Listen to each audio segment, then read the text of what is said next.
বলছি আমাদের পশ্চিমবঙ্গের মুখ্যমন্ত্রী যে মূর্খমন্ত্রী দিদি মাননীয়া, প্লিজ আমাকে পুলিশে ধরিয়ে দেবেন না, আমি ভুল করে বলে ফেলেছি আপনার মতো, কারণ আপনাকে দেখে তো শিখেছি।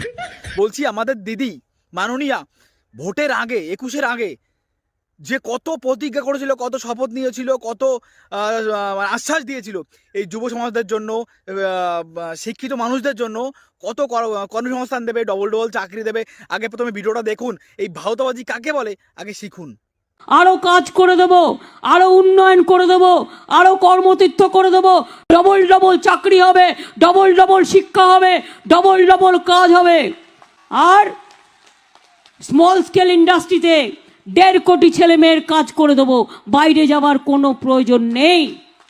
দিদি এই রাজ্যের মানুষ এখন তো একজন বাড়িতে নেই, সব কাজের সূত্রে বাইরে যেতে হয়েছে, কারণ আপনি রাজ্যটাকে ধ্বংস করে দিয়েছেন, পুরো অর্থনৈতিক পরিকাঠামো ভেঙে চুটে গুড়মার করে দিয়েছেন।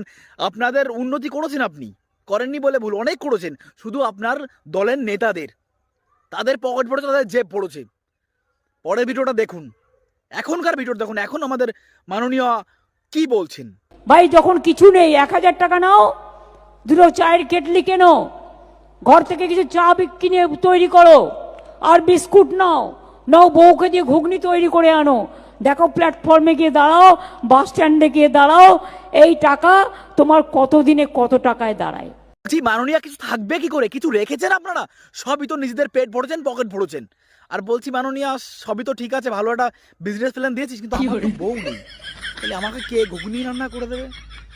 আমি তো এইভাবে আমার ঘুম হচ্ছে না মাননীয়, আমাকে একটু যুক্তি দেন না, যাদের বউ নেই তারা কি করবে?